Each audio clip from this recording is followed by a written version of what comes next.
8월 1일 새벽 기도회를 시작하겠습니다. 예레미야 13장 1절로 14절입니다. 예레미야 13장 1절로 14절. 여호와께서 이와 같이 내게 이르시되 너는 가서 뱃띠를 사서 물에 적시지 말라 하시기로 내가 여호와의 말씀대로 띠를 사서 내 허리에 띠니라.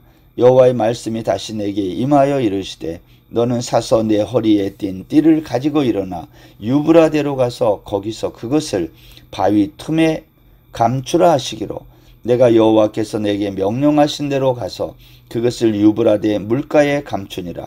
여러 날 후에 여호와께서 내게 이르시되 일어나 유브라데로 가서 내가 내게 명령하여 거기 감추게 한 띠를 가져오게 하라 하시기로 내가 유브라데로 가서 그 감추었던 곳을 파고 띠를 가져오니 띠가 썩어서 쓸 수 없게 되었더라.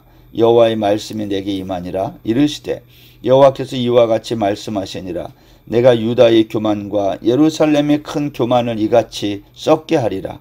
이 악한 백성이 내 말 듣기를 거절하고 그 마음에 완악한 대로 행하며 다른 신들을 따라 그를 섬기며 그에게 절하니 그들이 이 띠가 쓸 수 없음 같이 되리라. 여호와의 말씀이니라. 띠가 사람의 허리에 속한 같이 내가 이스라엘 온 집과 유다 온 집으로 내게 속하게 하여 그들로 내 백성이 되게 하며 내 이름과 명예와 영광이 되게 하려 하였으나 그들이 듣지 아니하였느니라.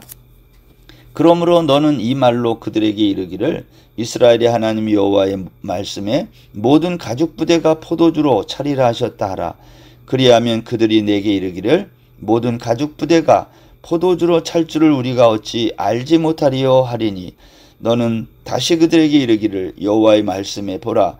내가 이 땅의 모든 주민과 다윗의 왕위에 앉은 왕들과 제사장들과 선지자들과 예루살렘 모든 주민으로 잔뜩 취하게 하고 또 그들로 피차 충돌하여 상하게 하되 부자 사이에도 그러하게 할 것이라. 내가 그들을 불쌍히 여기지 아니하며 사랑하지 아니하며 아끼지 아니하고 멸하리라 하셨다 하라. 여호와의 말씀이니라. 아멘. 오늘과 내일은 예레미야서 13장에 있는 말씀을 살펴보겠습니다. 여러분, 유다는 왜 망했을까요? 하나님은 그동안 예레미야를 통해서 유다가 망한 여러 가지 이유를 지속적으로 말씀했습니다. 그 이유는 이런 거죠. 우상숭배, 교만, 음란, 행악, 욕심, 반역, 불순종 등등입니다. 그런데 이 모든 죄 가운데 가장 뿌리가 되는 죄가 있습니다. 그 죄는 교만이라는 죄입니다. 우상숭배나 음란이나 욕심이나 반역, 불순종의 죄들은요, 이 주변의 죄들이라면 교만은 으뜸이 되는 죄가 아닐까, 죄의 뿌리라고 생각이 됩니다. 오늘 본문은 이스라엘을 망하게 한 이 교만이라는 죄가 무엇인가를 하나님은 예레미야의 이와 같은 퍼포먼스를 통해서 보여주고 있는 겁니다. 오늘 여기 1절에 보면 하나님이 예레미야에게 이렇게 명령했어요. 너는 가서 뱃띠를 사서 내 허리에 띠고 물에 적시라. 예레미야는 제사장입니다. 제사장에게 허리띠는요, 옷의 중요한 부분이에요. 출애굽기 39장에 가면 제사장은 가는 배실로 속옷을 짜서 입고 가는 배실과 청색, 자색, 홍색 실로 수노와 띠를 만들어 입습니다. 여러분, 속옷과 허리띠를 배실로 만드는 이유가 뭘까요? 제사장이 제단에서 하는 일이 짐승을 잡아 각을 뜨는 힘든 일이거든요. 땀이 많이 나요. 배실로 짠 속옷과 배실로 짠 허리띠는 제사장이 일할 때 몸에서 땀이 난다 해도 몸을 쾌적하게 만들어주는 역할을 한 거죠. 성경에서 허리에 띠를 매는 것은 또한 나는 종이다, 그런 의미가 있어요. 제사장은 제단에서 봉사하는 종이라는 거예요. 제사장의 옷은요, 겉에서 보면 화려해 보이지만 그 속에는 땀이 줄줄 흐르는 종의 모습을 보여주고 있다는 겁니다. 누가복음 12장에 보면 예수님은 복 있는 종에 대해서 말씀하셨습니다. 복 있는 종이란 허리에 띠를 띠고 등불을 켜고 서서 주인이 혼인집에서 돌아오기를 기다리는 사람이다 그랬어요. 종은 주인이 돌아올 때까지 기다리는 사람인데 흥미로운 것은요, 주인이 돌아온 후에 상황이 반전된다는 겁니다. 돌아온 주인이 허리에 띠를 띠고 종들을 앉힌 이후에 나와서 그동안 수고한 종들의 수종을 든다는 거예요. 누가복음 12장 37절에 보시면 주인이 와서 깨어있는 것을 보면 그 종들은 복이 있으리로다. 내가 진실로 너에게 이르노니 주인이 띠를 띠고 그 종들을 자리에 앉히고 나와 수종 들리라. 여러분, 이 장면은 하나님 나라의 모습을 보여주고 있는 거죠. 세상은 어떻게 해서든지 주인의 자리, 갑의 자리에 올라가려고 하지만 하나님의 나라는 오히려 을의 자리, 종의 자리, 그 반대의 자리로 내려간다는 겁니다. 마태복음 10장 43절 이하에도 예수님이 이렇게 말했어요. 너희 중에 누구든지 크고자 하는 자는 너희를 섬기는 자가 되고 으뜸이 되고자 하는 자는 모든 사람의 종이 되어야 하리라. 그렇습니다. 하나님의 나라는 종이 섬김을 받는 자리, 그러한 나라임을 성경이 말하고 있는 거죠. 여러분, 또한 허리띠는요, 나그네의 태도를 우리에게 설명합니다. 베드로전서 1장 13절에 보면 그러므로 너희 마음의 허리를 동이고 근신하여 예수 그리스도께서 나타나실 때에 너희에게 가져다 주실 은혜를 온전히 바랄지어다. 흩어진 이스라엘 백성들에게 베드로는 너희는 마음의 허리를 동이라 그랬어요. 여기 마음의 허리를 동이라는 말은 행실을 말하죠. 나그네로 살아가는 이 땅의 나그네들은 행실을 조심해야 된다는 거예요. 모든 행실에 거룩한 자가 되라는 겁니다. 어떻게 하면 우리가 거룩한 행실을 가질 수 있겠습니까? 베드로 사도는 그것을 이렇게 얘기했어요.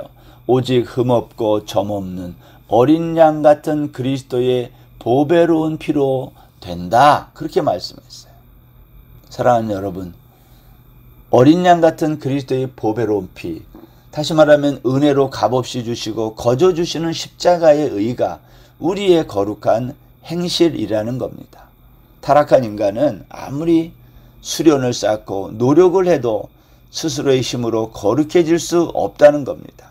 물론 이것을 거스리는 세상에 많은 종교가 있습니다. 그러나 성경은 사람의 모든 수고가 헛된 행실이라고 증언해요. 이사야 선지자는 64장 6절에서 이렇게 말했어요. 무릇 우리는 다 부정한 자 같아서 우리의 의는 다 더러운 옷 같다. 여러분, 평생 신발 한 켤레 옷 한 벌로 살면서 깨끗하게 살았던 사람이라 할지라도 하나님 앞에서는 더럽고 냄새나는 옷 같은 존재라는 거예요. 허리띠에 대해서 좀 길게 말씀을 드렸는데 오늘 다시 본문 3절에 보면 여호와의 말씀이 다시 내게 임하여 이르시되, 하나님의 두 번째 명령은 뭐냐? 내 허리에 띈 뱃띠를 가지고 일어나 유브라데로 가서 바이툼에 감추라는 명령입니다. 여러분, 유브라데가 그냥 옆 동네가 아니에요. 예루살렘에서 가려면 수개월을 넘게 걸려야 갈 수 있는 먼 곳입니다. 왕복하면 거의 1년 가까이 걸리는 그러한 먼 여행이에요. 그런데 뱃띠를 가지고 그곳에 가서 바이틈에 감추라는 겁니다. 순종하는 게 쉽지 않았을 거예요. 더 충격적인 명령은 여러 날이 지난 후, 여기 여러 날이 정확히 얼마의 기간인지 알 수 없지만 다시 그곳에 가서 바이툼에 감추었던 뱃띠를 찾아오라는 겁니다. 한 번도 아니고 두 번씩이나 이 먼 길을 다녀온다는 것은 어떻게 보면 바보 같은 짓이에요. 그런데 예레미야는 순종합니다. 오늘 7절 말씀해 보면 내가 유브라데로 가서 그 감추었던 것을 파고 띠를 가져오니 띠가 썩어서 쓸 수 없게 되었더라. 예레미야가 순종해서 유브라데에 가서 감추었던 곳을 파서 보니까 띠가 다 썩어서 사용할 수 없게 됐다는 거예요. 너무 당연한 이야기 아닙니까? 뱃띠를 습기가 많은 강가 바이툼에 묻어두면 온전할 리가 없어요. 그렇다면 하나님은 왜 예레미야에게 이런 명령을 내리셨을까요? 여러분, 허리띠는요, 우리가 입는 의복 가운데 몸에 가장 달라붙는 거예요. 배로 만든 띠는 얇기 때문에 허리에 찼는지 안 찼는지 사실은 느끼지 못할 만큼 밀착되어 있는 거예요. 사람의 몸과 허리띠와의 관계는 하나님과 이스라엘 백성과의 관계를 설명하고 있어요. 11절에 보세요. 여호와의 말씀이니라 띠가 사람의 허리에 속한 같이 내가 이스라엘 온 집과 유다 온 집으로 내게 속하게 하여 그랬어요. 띠가 사람의 허리에 속했다는 것은 사람의 몸과 띠가 하나가 됐다. 뱃띠는요 이스라엘 민족을 말해요. 따라서 이 뱃띠는 하나님과 이스라엘 백성과의 관계를 설명하고 있는 거죠. 그렇다면 하나님은 왜 이스라엘 백성들을 이렇게 자기에게 속하게 하려고 했을까요? 그 이유가 11절 하반절에 있어요. 그들로 내 백성이 되게 하며 내 이름과 명예와 영광이 되게 하려 하였으나 그들이 듣지 아니하였느니라. 그 이유는 이스라엘을 하나님 백성 삼아 하나님의 이름과 명예와 영광이 되게 하려는 것이다. 이스라엘이 하나님의 이름이 되고 이스라엘의 명예가 하나님의 명예가 되고 영광이 하나님의 영광이 되는 거예요. 그런데 하나님과 이스라엘 백성을 하나 되게 하는 뱃띠가 썩어버린 거예요. 썩은 뱃띠를 성경은 다음과 같이 해석했어요. 9절 말씀. 여호와께서 이와 같이 말씀하시니라 내가 유다의 교만과 예루살렘의 큰 교만을 이같이 썩게 하리라. 썩은 뱃띠는 이스라엘의 교만이었어요. 하나님은 이스라엘을 썩게 한 것이 아니라 그들의 교만을 썩게 하신 거예요. 여기 말씀에 보면 유다의 교만, 예루살렘의 큰 교만 이렇게 얘기했어요. 여러분 왜 이렇게 말했을까요? 유다는 교만이고 예루살렘은 큰 교만인 이유가 뭘까요? 예루살렘에는 성전이 있었기 때문입니다. 백성들은 예루살렘 성전을 늘 자랑스럽게 생각했어요. 왜냐하면 성전이 자신들을 지키고 보호해 준다고 믿은 거죠. 문제는 성전만 믿고 자신들이 해야 할 도리는 하지 않은 것입니다.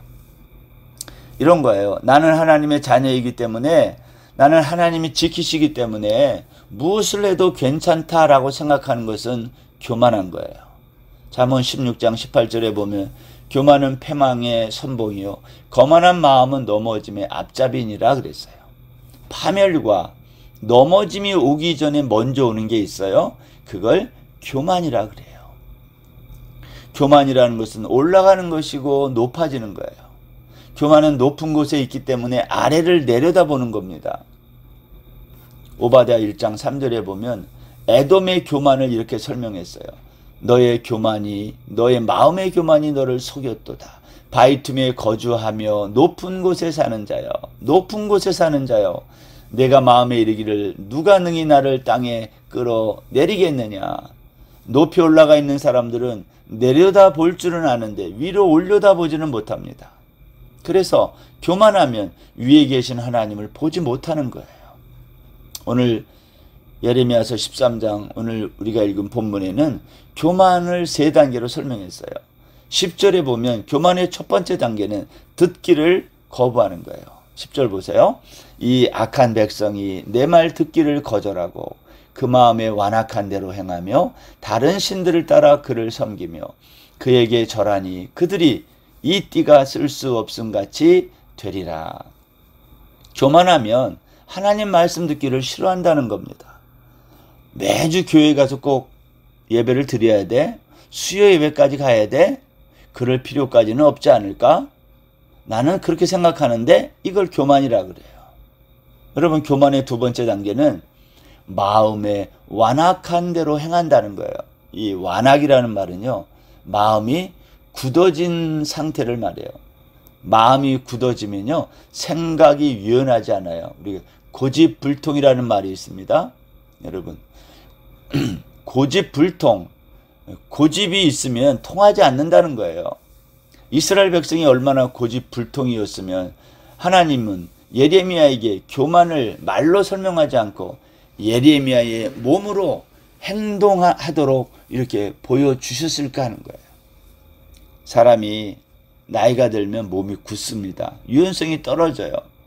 그래서 노인들은 넘어지는 게 위험하다고 그러잖아요.